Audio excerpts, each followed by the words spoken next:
जय श्री राधा रानी सरकार की। जय श्री कृष्ण भगवान की। जय माघ मास महत्म की। माघ मास महत्म के 19वें अध्याय की कथा आज हम आपको सुनाने जा रहे हैं, जो कि इस प्रकार है। वशिष्ठ जी महाराज राजा दिलीप से आगे की कथा का वर्णन करते हुए कहने लगे हैं कि हे राजन, वह पांचों कन्याएं इस प्रकार विलाप करती हुई काफी प्रतीक्षा करने के बाद अपने घर में लौटी हैं। जब घर में आई तो माताओं ने पूछा कि इतना विलंब तुमने क्यों कर दिया। तब कन्याओं ने कहा कि हम किन्नरियों के साथ क्रीड़ा करती हुई सरोवर पर थी और कहने लगी कि आज हम थक गई हैं, और इतना कहने के बाद वो विश्राम करने लगी हैं। वशिष्ठ जी महाराज कहते हैं कि इस प्रकार अपने मन की बात को छुपाकर वह विरह की मारी पड़ गई। उन्होंने घर में जाकर किसी प्रकार की कोई क्रीड़ा नहीं की, कोई काम नहीं किया। वह रात्रि उन्हें एक युग के समान लगी है। सूर्य नारायण के उदय होते ही अपने आप को जीवित मानती हुई माताओं की आज्ञा लेकर महागौरी माँ का पूजन करके वे कन्याएं वहां पर जाने लगी। उसी समय ब्राह्मण भी स्नान करने के लिए अछोद सरोवर पर आ रहा था। उसके आने पर कन्याओं ने वाह वाह किया, जैसे कमलिनी प्रातःकाल सूर्य को देखकर कहती है। उसको देखकर उनके नेत्र खुल गए और उस ब्रह्मचारी के पास वो गई हैं।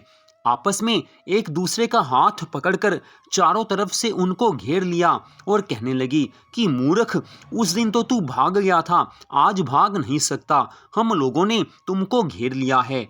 ऐसे वचन सुनकर बाहुपाश में बंधे हुए ब्राह्मण ने मुस्कुराकर कहा कि तुमने जो कुछ कहा सो ठीक है, परंतु मैं तो अभी विद्याभ्यासी और ब्रह्मचारी हूँ। गुरुकुल में मेरा विद्याभ्यास पूरा नहीं हुआ है। पंडित को चाहिए कि जिस आश्रम में रहे उसके धर्म का पालन करे। इस आश्रम में मैं विवाह करना धर्म नहीं समझता। अभी मैं ब्रह्मचार्य व्रत का भली प्रकार से पालन कर रहा हूँ। अपने व्रत का पालन करके अपने गुरु महाराज की आज्ञा प्राप्त करके ही मैं उसके बाद विवाह कर सकता हूँ, पहले नहीं कर सकता।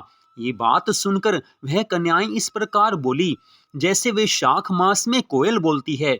वह कहने लगी कि धर्म से अर्थ और अर्थ से काम और काम से धर्म के फल का प्रकाश होता है। हम काम सहित धर्म की अधिकता से आपके पास आई हैं, सो आप पृथ्वी के सब भोगों को भोगिए।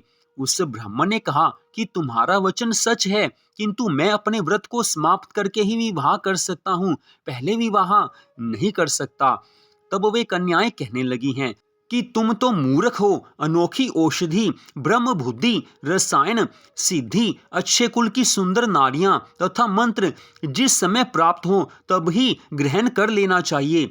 ऐसे कार्य को टालना अच्छा नहीं होता, क्योंकि ये सब जीवन में सुख देने वाली हैं। केवल भाग्य वाले पुरुष ही प्रेम से पूर्ण अच्छे कुल से उत्पन्न स्वयंवर चाहने वाली कन्याओं को प्राप्त होते हैं। कहाँ हम जैसी सुंदर नारियां और कहाँ आप तपस्वी बालक। ये बेमेल का मेल मिलाने में विधाता की ही चतुराई है। इस कारण आप हम लोगों के साथ गंधर्व विवाह कर लें। आज कन्याओं के ऐसे वचन सुनकर उस धर्मात्मा ब्राह्मण ने कहा है कि व्रती रहकर इस समय तो मैं विवाह नहीं कर सकता, मैं स्वयंवर की इच्छा नहीं करता। इस प्रकार उसके वचन सुनकर उन्होंने एक दूसरी का हाथ छोड़कर उसे पकड़ लिया है। सुशील और सुस्वरा ने उसकी भुजाओं को पकड़ा, सुतारा ने आलिंगन किया, चंद्रिका ने उसका मुख चूम लिया, परंतु फिर भी वह ब्रह्मचारी विकार रहित तथा काम की बाधा से पीड़ित नहीं हुआ। और फिर उसने क्रोधित होकर उन सबको श्राप दिया है कि तुम डायन की तरह मुझसे चिपटी हो, इस कारण तुम सब पिशाचनी हो जाओ। ऐसे श्राप देने पर वह उसको छोड़कर अलग खड़ी हो गई। उन्होंने कहा कि हम निरपराधियों को वृथा में क्यों शाप दिया, तुम्हारी इस धर्मज्ञता पर धिक्कार है। प्रिय करने वाले से बुराई करने वाले का सुख दोनों लोकों में नष्ट हो जाता है, इसलिए तुम भी हम लोगों के साथ पिशाच हो जाओ। तब वे आपस के क्रोध से उस सरोवर पर पिशाच और पिशाचनी हो गए हैं, और बस पिशाच पिशाचनी कठिन शब्दों से चिल्लाते हुए अपने कर्मों का फल भोगने लगे हैं।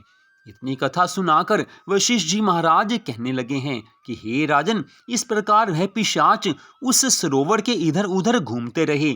बहुत समय पश्चात मुनियों में श्रेष्ठ लोमश ऋषि पोष मास के शुक्ल पक्ष की चतुर्दशी तिथि को उस अछोद सरोवर पर स्नान करने के लिए आए हैं। जब क्षुधा से दुखी इन पिशाचों ने उनको देखा तो उनकी हत्या करने के लिए गोल बांधकर उनको चारों ओर से घेर लिया है।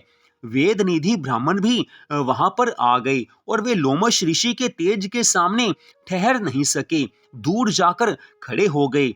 वेद निधि हाथ जोड़कर लोमश ऋषि से कहने लगे कि भाग्य से ही ऋषियों के दर्शन होते हैं। फिर उन्होंने गंधर्व कन्या और अपने पुत्र का परिचय सहित सब वृतांत सुनाया और कहा कि हे मुनीश्वर, ये सब ही श्राप मोहित होकर आपके सम्मुख खड़े हैं। आज इन सब का निस्तार होगा।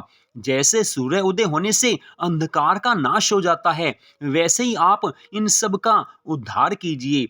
वशिष्ठ जी महाराज कहने लगे हैं कि पुत्र के दुख से दुखी हुए वेद निधि ब्राह्मण के ऐसे वचन सुनकर लोमश ऋषि के नेत्रों में जल भर आया है।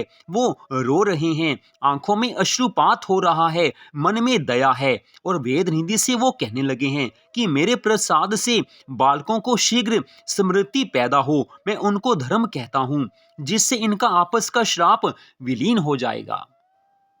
तो इस प्रकार माघ मास महत्म के 19वें अध्याय की परम सुंदर कथा का यहीं पर विश्राम होता है। अगले भाग में आप इससे आगे की कथा को सुन पाएंगे। जय श्री राधा रानी सरकार की, जय श्री कृष्ण भगवान की, जय माघ मास महत्म की, जय सदगुरुदेव श्री बंसी वाले महाराज की। जय जय श्री राधे, जय जय श्री राधे, जय जय श्री राधे श्याम।